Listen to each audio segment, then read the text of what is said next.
The display property is very important. We've learned about block elements in HTML, and we've touched on how to make list items so that they're beside each other instead of each item being on a new line. Now we'll cover how to make an element block or otherwise. First, we're going to cover none. So to hide an element, we style it with display is none. Now if we wanted to hide all paragraphs, we would use the paragraph selector, display as our property, and none as our value.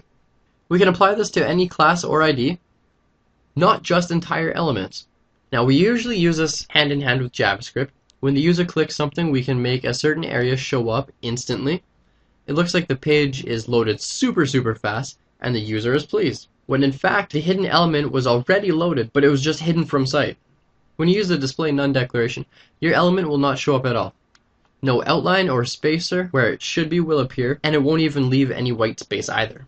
But when the element is displayed at a later date using JavaScript, the element will appear instantly and take up the space it originally does, like so. So when I hide this, it looks like there's absolutely nothing there. So when I show the block, it moves everything over because, well, it's now there. Kind of like pulling a Houdini. 1 second it's not there, next second it's there taking up space. Now let's cover our block element. To make an element a block element, we use the display block declaration. A block element will change the element so that it takes up all the space that it can from the left of it to the right of it, and it puts all the content on a new line. So here what we did is we took emphasize, which is just an italic tag, and we displayed it as a block. Typically, EM has a display of inline, which is the default, but this time we changed it to block. So how this will show up is my emphasized word. Now how this typically would show up would be on one line, and it just says my emphasized word, and emphasized would be emphasized. But now that we added the display block, all of our emphasized wording is on a new line like this, and it's going to take up as much room as it can to the left of it and to the right of it, and it's going to take up all of it. Nothing else can share that line. Now you'll notice this with headers like H1 all the way to H6, paragraphs or divs, nothing can go beside them. They like to hog up all the room that they can. Now if we want to fix that, we can change it to an inline. So all we do is we change the display to inline, and here I have an example. It says this is a custom div element, and it shows up like this. By changing the display to inline, our div element, which is typically a block element, is now in line with everything else. Now you also notice that I added a border. Now it's just so you can see exactly where the div is, and a width of 50 pixels. Well, I'm just going to let you know right now that that is not 50 pixels.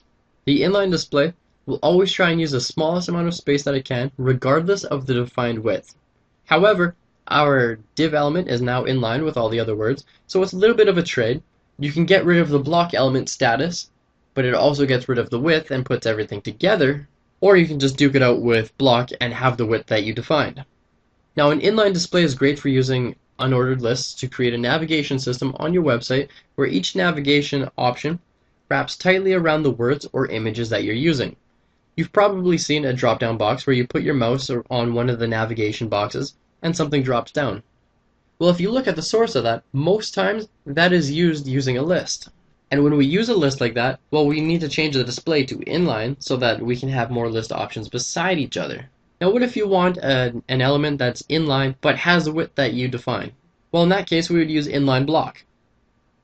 All we do is we change the display property to inline-block, and that allows us to keep the inline status with the width that we defined. So here is my example. This is a div that is inline and uses the width we defined. It would display this. This is a div that is inline and uses the width we defined. Now you'll notice that the border is around a much larger area. That's around a 100 pixel area, and our div is in line with everything else. So that's the win-win situation of an inline block. When you want to use an inline, you want to take up the least amount of space possible, and if you want to specify a width, use inline block. Now if you want something to be just on its own row entirely, such as a header like H1, you just use the block display, so display:block. There are many more values. The four most popular are block, inline, inline block, and none, which hides it. Then we have a few more to go over. We have inline table. The element is displayed as an inline table. A list item. The element looks just like a block element, it will have that list item marker in front of it. So it'll have a circle or a square or a disk or Roman numerals in front of it. Then we can have display table. The element acts as a table. Table caption acts as a table caption. Table cell. The element is displayed as a table cell, which is TD. Column, table row, and it can also inherit. Now, for the most part, you probably won't use really any of these. That's not to say that you actually won't use them ever. It is good to know because there might be a day that you do use them. But the four most popular are block, inline, inline block, and none.